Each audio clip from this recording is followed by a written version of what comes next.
अगर आज आपसे मैं पूछूं कि मॉनिटर खरीदते वक्त सबसे इंपॉर्टेंट चीज क्या होती है, तो शायद आप बोलोगे रिफ्रेश रेट, रिजोल्यूशन या एचडीआर। और ऑनेस्टली ये सब इंपॉर्टेंट है, लेकिन सच ये है कि मॉनिटर खरीदते वक्त लोग सबसे बड़ी गलती स्पेक्स देखकर करते हैं। Amazon पे जो बड़ा नंबर दिखा वही बेस्ट मॉनिटर मान लिया। आजकल हर कंपनी अपने मॉनिटर के बॉक्स पे 180 हर्ट्ज, 1 ms, HDR और गेमिंग के जैसे बड़े बड़े वर्ड्स लिख देती है। देखने में लगता है कि सारे मॉनिटर्स ऑलमोस्ट सेम है, लेकिन रियलिटी बिल्कुल अलग है। एक मॉनिटर गेमर के लिए परफेक्ट हो सकता है, लेकिन अगर आप वीडियो एडिट करते हो या कोडिंग करते हो तो वही मॉनिटर शायद बेस्ट ना हो। और आपको पता है, मॉनिटर कोई फोन नहीं है जो 1-2 साल बाद रिप्लेस कर दिया। आपको पता है, एक अच्छा मॉनिटर कम से कम 5 से लेकर 7 साल तक साथ दे देता है आजकल के रिश्तों से ज्यादा। इसलिए अगर आपने कोई गलत मॉनिटर चूज कर लिया तो उसको रोज देखना पड़ेगा। और बिलीव मी, रोज रिग्रेट करने से बेटर है कि एक बार अच्छा रिसर्च कर लो। तो इसलिए इस वीडियो में मैं सिर्फ टॉप 7 बजट मॉनिटर नहीं बताने वाला, मैं बताऊंगा कि किस टाइप के यूजर के लिए कौन सा मॉनिटर एक्चुअली में बेस्ट है। चाहे आप कॉम्पिटिटिव गेमिंग करते हो, ऑफिस से वर्क फ्रॉम होम करते हो, कोडिंग सीख रहे हो, वीडियो कॉलिंग करते हो, या बस एक अच्छा सा ऑलराउंडर मॉनिटर ढूंढ रहे हो, तो इस वीडियो के एंड तक कंफ्यूजन खत्म हो जाएगी। और एक और बात, ये लिस्ट मैंने सिर्फ स्पेक्स देखकर नहीं बनाई है। मैंने panel quality, stand adjustment, ports, colour accuracy, brightness और ओवरऑल वैल्यू फॉर मनी सब कंपेयर किया है। क्योंकि ऑनेस्टली 200 हर्ट्ज लिख देना बहुत इजी है, लेकिन ऐसा मॉनिटर बनाना जो रोज यूज करने में जेन्युइनली अच्छा लगे, और वही असली बात होती है। तो चलिए इस वीडियो को स्टार्ट कर लेते हैं। स्टार्ट करने से पहले सब्सक्राइब कर देना, लाइक शेयर लास्ट में कर देना अगर वीडियो अच्छी लगी हो तो, और शेयर भी कर ही देना। आप अगर मुझे बोलो कि सिर्फ एक ऐसा मॉनिटर कमेंट करो बिना बताए कि गेमिंग करनी है, एडिटिंग करनी है या ऑफिस वर्क करना है, तो मैं Lenovo Legion R27 QE Generation 2 suggest करूंगा। अब सिंपल सा रीजन है, इस प्राइस रेंज में सबसे बैलेंस पैकेज लगता है। ऐसा नहीं लगता है कि सिर्फ एक फीचर के लिए बाकी चीजों में कॉम्प्रोमाइज किया गया है। इसमें 27 इंच का QHD IPS डिस्प्ले मिलता है जो फुल HD से काफी शार्पर दिखता है। साथ ही 200 हर्ट्ज की रिफ्रेश रेट। आपको पता है, इसमें 0.5 ms रिस्पॉन्स टाइम की वजह से गेमिंग भी बटरी स्मूथ फील होती है। कलर एक्यूरेसी भी काफी अच्छा है, 99% sRGB, 90% DCI P3 और 400 निट्स की ब्राइटनेस की वजह से ये सिर्फ गेमिंग ही नहीं, फोटो एडिटिंग, वीडियो एडिटिंग और डेली वर्क के लिए भी एक सॉलिड ऑप्शन है। मुझे इसकी एक और चीज पसंद आई, और वो है इसका स्टैंड। हाइट एडजस्टमेंट कर सकते हो, टिल्ट कर सकते हो, स्वेवल कर सकते हो, पिवोट कर सकते हो, सब मिलता है। एक बार एडजस्टेबल स्टैंड यूज करने लगोगे ना, तो वापस फिक्स स्टैंड पे जाने में मुश्किल होगा, जैसे एंड्रॉइड से एप्पल में। कमेंट करके बताना कि आपके साथ भी ऐसे ही है। अगर आप एंड्रॉइड में शिफ्ट हुए हो और एप्पल में चले गए हो, तो वापस अगर आपको एंड्रॉइड में जाना है तो मुश्किल होती है या नहीं होती है, कमेंट करना। अब बात करते हैं कनेक्टिविटी की, तो कनेक्टिविटी में भी कोई कंप्लेंट नहीं है। HDMI 2.1 और डिस्प्ले पोर्ट दोनों मिलते हैं, जो पीसी या कंसोल के लिए दोनों के लिए हैं। तो पीसी हो या कंसोल हो, फ्यूचर में टेंशन नहीं होगी। USB-C और बिल्ट इन स्पीकर नहीं मिलते हैं, लेकिन ऑनेस्टली इस प्राइस के हिसाब से मुझे ये कॉम्प्रोमाइज बिल्कुल एक्सेप्टेबल लगता है। अगर आपका बजट अराउंड 16,000 से लेके 17,000 तक का है और आप ऐसा मॉनिटर चाहते हो जो हर काम में अच्छी परफॉर्मेंस दे, तो मेरी तरफ से ये एक इजीएस्ट रिकमेंडेशन है। देखो गाइस, अगर आपकी गेमिंग की चॉइस है ना और आपका बजट 20,000 के आसपास हो सकता है, तो मेरा पिक होगा Samsung Odyssey G5। सबसे पहली चीज जो मुझे इस मॉनिटर में पसंद आई, और वो है सैमसंग की फास्ट IPS पैनल। कलर्स काफी वाइब्रेंट लगते हैं और 180 हर्ट्ज के रिफ्रेश रेट के साथ गेम्स काफी स्मूथ फील होती है। इसमें AMD FreeSync और Nvidia G-Sync कंपेटिबल दोनों मिल जाता है। मतलब अगर आप Valorant, CS2, Apex या कोई और फास्ट पेस्ड गेम खेल रहे हो, तो स्क्रीन टीयरिंग की टेंशन नहीं रहेगी। लेकिन ऑनेस्टली सिर्फ गेमिंग ही नहीं, सैमसंग ने इसमें काफी यूजफुल गेमिंग फीचर भी डाल दिए हैं, जैसे ब्लैक इक्वलाइजर और वर्चुअल एम पॉइंट। ये छोटे फीचर्स लगते हैं, लेकिन कॉम्पिटिटिव गेम्स में काफी काम आते हैं। आपको पता है, एक रीजन और है जिस वजह से ये मॉनिटर मुझे पसंद आया, और वो है इसका स्टैंड। स्वेवल कर सकते हो और पिवोट सब मिलता है। अगर आप डेस्क पे काफी टाइम स्पेंड करते हो, तो ये फीचर डेली यूज में काफी अप्रिशिएट करोगे, जैसे मैं अपने इस वाले मॉनिटर के साथ करता हूँ। जब भी मुझे कोई वीडियो रिव्यू करनी होती है या कुछ रिसर्च करनी होती है और काफी टाइम तक बैठे हैं, तो कभी नेक में पेन हो गया, सर में दर्द हो रहा है, तो उसकी हाइट एडजस्टमेंट करके आप कंफर्टेबली हो सकते हो। और हाँ गाइस, ब्राइटनेस 300 निट्स की है, जो इंडोर गेमिंग के लिए परफेक्टली फाइन है। बस अगर आपका रूम बहुत ब्राइट रहता है तो थोड़ा और ब्राइटनेस अच्छा लगता। अगर आपका बजट अलाउ करता है और आप मॉनिटर स्पेशली गेमिंग के लिए ले रहे हो तो लेनोवो के ऊपर ये एक्स्ट्रा पैसे स्पेंड करना मुझे वर्थ लगता है। लेकिन हर किसी को कॉम्पिटिटिव गेमिंग नहीं करनी होती। कुछ लोग बस बड़ी स्क्रीन चाहते हैं जिसमें मूवीज देखना, PS5 चलाना या मल्टीटास्किंग करना, और उस कैटेगरी में मेरी नेक्स्ट रिकमेंडेशन थोड़ी अलग है। अगर आप उन लोगों में से हो जिनको 27 इंचेस स्क्रीन थोड़ी छोटी लगती है तो LG का अल्ट्रा गियर 32GS60QC डेफिनेटली देखना। और ऑनेस्टली जब पहली बार यूज करोगे तो स्क्रीन का साइज ही सबसे बड़ा अपग्रेड होगा। मूवीज देखना हो, PS5 या Xbox कनेक्ट करना हो या एक साथ मल्टीपल विंडोज पे काम करना हो, एक्सपीरियंस काफी इमर्सिव हो जाएगा। आपको पता है गेमिंग के लिए कोई कॉम्प्रोमाइज नहीं करता है। इसमें आपको 180 हर्ट्ज का रिफ्रेश रेट, 1 ms का रिस्पॉन्स टाइम और AMD फ्री सिंक सपोर्ट मिलता है, तो फास्ट पेस गेम भी स्मूथ चलती हैं। तो ब्लैक्स IPS पैनल से काफी डीपर दिखते हैं। अगर आप डार्क रूम में मूवी या स्टोरी गेम एंजॉय कर रहे हो तो ये चीजें डेफिनेटली अप्रिशिएट करोगे। लेकिन हाँ, IPS जैसे व्यूइंग एंगल और कलर कंसिस्टेंसी यहाँ नहीं मिलेगी। इसलिए अगर आप प्रोफेशनल फोटोज या वीडियोस एडिटिंग करते हो तो मैं IPS पैनल को ही प्रेफर करता हूँ। लेकिन अगर आप सिर्फ एक बड़ी इमर्सिव स्क्रीन चाहते हो जिसमें गेमिंग भी हो, कंटेंट कंजम्पशन भी हो और डेली वर्क भी हो, तो इस प्राइस में ये काफी स्ट्रॉन्ग ऑप्शन है। अगर आप गेमिंग से ज्यादा वीडियो एडिटिंग, फोटो एडिटिंग या ग्राफिक डिजाइनिंग करते हो तो मेरी रिकमेंडेशन होगी BenQ EW270Q।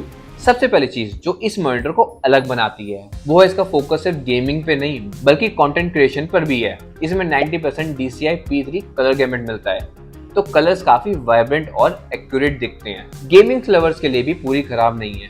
इसमें 200 हर्ट्ज का रिफ्रेश रेट और IPS पैनल मिलता है, तो अगर कभी आपको इसमें गेमिंग भी करनी हो तो एक्सपीरियंस भी स्मूथ ही रहेगा। लेकिन मुझे इस मॉनिटर में सबसे यूजफुल फीचर लगता है USB-C विद 65 वॉट्स का पावर डिलीवरी। अगर आप मैकबुक या किसी मॉडर्न लैपटॉप के साथ काम करते हो तो एक ही केबल से डिस्प्ले भी कनेक्ट हो जाएगी और लैपटॉप भी चार्ज हो जाएगा और डेस्क सेटअप भी काफी क्लीन लगेगा। इसमें BenQ की HDRI टेक्नोलॉजी भी मिलती है जो कंटेंट के हिसाब से ब्राइटनेस और कॉन्ट्रास्ट को इंटेलिजेंटली एडजस्ट करता है। और आपको पता है इसमें साथ ही बिल्ट इन स्पीकर भी दिए गए हैं जो कैजुअल यूज के लिए काम में ला सकते हो। ऑब्वियसली अगर आप सिर्फ कॉम्पिटिटिव गेमिंग करते हो तो सैमसंग या लेनोवो से ज्यादा सेंस बनता है, लेकिन क्रिएटर के लिए ये मॉनिटर एक कंप्लीट पैकेज लगता है। और अगर आप गेमिंग या एडिटिंग नहीं करते हो, बस रोज 8 से 10 घंटे कोडिंग, ऑफिस वर्क या डॉक्यूमेंट्स देखते हो, तो अननेसेसरी गेमिंग मॉनिटर लेने की जरूरत नहीं है। तो उसके लिए मेरी नेक्स्ट रिकमेंडेशन और भी प्रैक्टिकल है। हर किसी को 180 हर्ट्ज या 200 हर्ट्ज का मॉनिटर की जरूरत नहीं है। अगर आपका काम कोडिंग, एक्सेल, राइटिंग या वर्क फ्रॉम होम से रिलेटेड है तो मेरी रिकमेंडेशन होगी BenQ GW27990Q। इसमें आपको 27 इंचेस का QHD IPS डिस्प्ले मिलता है जो लॉन्ग वर्किंग आवर्स के लिए काफी कंफर्टेबल लगता है। एक्स्ट्रा रिजोल्यूशन की वजह से टेक्स्ट शार्पर दिखते हैं और एक साथ ज्यादा कंटेंट स्क्रीन पर आ जाते हैं। BenQ ने इस मॉनिटर में कुछ जेन्युइनली यूजफुल फीचर दिए हैं जैसे coding mode, e-paper mode, brightness intelligent. ये सिर्फ मार्केटिंग टर्म्स नहीं है, ये फीचर्स डेली यूज में आई स्ट्रेन को काफी रिड्यूस करते हैं। इस मॉनिटर का रिफ्रेश रेट 100 हर्ट्ज का है जो नॉर्मल ऑफिस मॉनिटर से 60 हर्ट्ज से काफी स्मूदर फील होता है। क्राउजल मूवमेंट से लेकर स्क्रॉलिंग तक सब कुछ नोटिसेबली बेटर लगता है। और आपको पता है मुझे इसका एक और फीचर पसंद आया और वो है डुअल HDMI पोर्ट। अगर आप ऑफिस लैपटॉप और पर्सनल PC दोनों को यूज करते हो तो बार बार केबल स्विच करने की जरूरत नहीं पड़ती। हाँ, अगर आप कॉम्पिटिटिव गेमिंग करते हो तो ऑब्वियसली ये मॉनिटर उसके लिए नहीं बना है, लेकिन अगर आप रोज 8 से 10 घंटे स्क्रीन के सामने बैठे रहते हो तो कंफर्ट और डिस्प्ले क्वालिटी रिफ्रेश रेट से ज्यादा इंपॉर्टेंट हो जाती है। और अगर आपका बजट 15,000 के आसपास है और फिर भी आपको QHD रेजोल्यूशन के साथ हाई रिफ्रेश रेट चाहिए तो नेक्स्ट मॉनिटर ऑनेस्टली सबसे सरप्राइजिंग वैल्यू ऑफर करता है। अगर आपका बजट 15,000 से अंदर है और आप कॉम्प्रोमाइज नहीं करना चाहते तो एसर का ED270U S3 डेफिनेटली शॉर्टलिस्ट कर लेना। ऑनेस्टली इस प्राइस में QHD रेजोल्यूशन और 180 हर्ट्ज का रिफ्रेश रेट मिलना इस मॉनिटर की सबसे बड़ी हाईलाइट है। नॉर्मली इस बजट में तो फुल HD मिलता है या फिर रिफ्रेश रेट कम देखने को मिलता है। इसमें 27 इंचेस का 1500R कर्व VA पैनल है जो स्पेशली गेमिंग और मूवी देखते वक्त काफी इमर्सिव फील देता है। अगर आप स्टोरी बेस्ड गेम्स या OTT कंटेंट देखते हो तो कर्व डिस्प्ले का एक्सपीरियंस काफी एंजॉयबल लगता है। गेमिंग के लिए भी AMD FreeSync HDR10 और 1 ms का VRB सपोर्ट मिलता है। मतलब इस प्राइस रेंज के हिसाब से एसर ने ऑलमोस्ट सारे इंपॉर्टेंट गेमिंग फीचर्स दे दिए हैं। एक बोनस ये भी है कि इसमें बिल्ट इन स्पीकर मिल जाते हैं। मैं ये नहीं बोलूंगा कि इनकी साउंड की क्वालिटी अमेजिंग है, बट यूट्यूब वीडियोस या कैजुअल यूज के लिए अलग से स्पीकर ना हो तो काम चल जाता है। लेकिन हाँ, एक कॉम्प्रोमाइज जरूर है, ये VA पैनल है, तो IPS जितनी कलर एक्यूरेसी और व्यूइंग एंगल को एक्सपेक्ट मत करना। अगर आप प्रोफेशनल फोटो या वीडियो एडिटिंग करते हो तो IPS पैनल ही बेटर चॉइस है। लेकिन अगर आप एक स्टूडेंट हो, पहला गेमिंग सेटअप बना रहे हो, सिंपली कम बजट में मैक्सिमम फीचर चाहते हो, तो ये मॉनिटर ऑनेस्टली पैसा वसूल ऑप्शन है। और अगर आपका बजट इससे भी कम है, अराउंड 10,000, तब भी एक ऐसा मॉनिटर है जो डेली वर्क, कंटेंट कंज्यूमिंग और कैजुअल गेमिंग के लिए सरप्राइजिंगली अच्छा ऑप्शन बन जाता है। अब मान लो बजट और भी टाइट है, अराउंड 10,000 के अंडर ही मॉनिटर लेना है, तो मेरी रिकमेंडेशन है LG 27U411A-BD। सबसे पहले एक चीज क्लियर कर देता हूँ, ये गेमिंग मॉनिटर नहीं है, ना ही इस प्राइस रेंज पे उसकी एक्सपेक्टेशन रखनी चाहिए। लेकिन डेली यूज के लिए ये सरप्राइजिंगली अच्छा पैकेज ऑफर है। इसमें 27 इंचेस का IPS पैनल, 120 हर्ट्ज का रिफ्रेश रेट और HDR10 सपोर्ट मिलता है। मतलब ऑफिस वर्क हो, ऑनलाइन क्लासेस हो, यूट्यूब, नेटफ्लिक्स और कैजुअल गेमिंग के लिए एक्सपीरियंस काफी स्मूथ और एंजॉयबल रहता है। आपको पता है इसमें IPS पैनल होने की वजह से इसके व्यूइंग एंगल भी अच्छे हैं और कलर एक्यूरेसी भी काफी नेचुरल लगती है। बस एक चीज का ध्यान रखना, ये फुल HD रिजोल्यूशन नहीं है और 27 इंच की स्क्रीन पर QHD जितना शार्पनेस नहीं मिलेगी। अगर आप कोडिंग, फोटो एडिटिंग या बहुत क्लोज बैठकर काम करते हो तो थोड़ा बजट बढ़ाकर QHD मॉनिटर लेना बेटर रहेगा।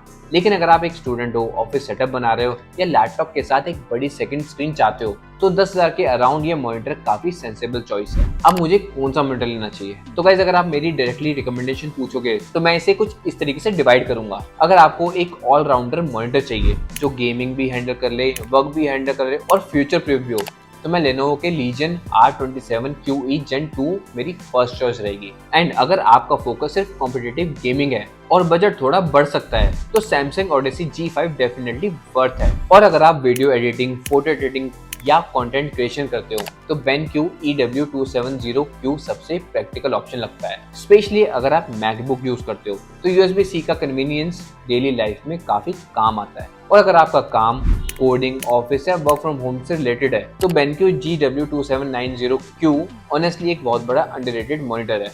हर किसी को 200 हर्ट्ज की जरूरत नहीं है। और अगर आपका बजट 15,000 के आसपास है और मैक्सिमम वैल्यू चाहिए तो एसर का ED270U S3 इज गुड। इस प्राइस में QHD और 180 हर्ट्ज मिलना ही इसकी बड़ी स्ट्रेंथ है। और अगर आपका बजट सिर्फ 10,000 के अराउंड है तो LG का 27U41A-BD एक सेफ रिकमेंडेशन है। Daily work, online classes, YouTube और कैजुअल गेमिंग के लिए काफी अच्छा मॉनिटर है। वैसे कमेंट में जरूर बताना कि आप करंटली कौन सा मॉनिटर यूज कर रहे हो और अगर आज मॉनिटर खरीद रहे हो तो इनमें से आप किस मॉनिटर के साथ जाओगे। अगर आपको वीडियो हेल्पफुल लगी है तो एक लाइक जरूर कर देना और ऐसे ही प्रैक्टिकल बाइंग गाइड और टेक वीडियोस के लिए चैनल को सब्सक्राइब कर देना। मिलते हैं फिर नेक्स्ट वीडियो में। Good bye, take care. और गाइस कमेंट में बता देना नेक्स्ट वीडियो आपको किसके ऊपर चाहिए, तो मैं उसकी वीडियो बनाने की जरूर कोशिश करूंगा।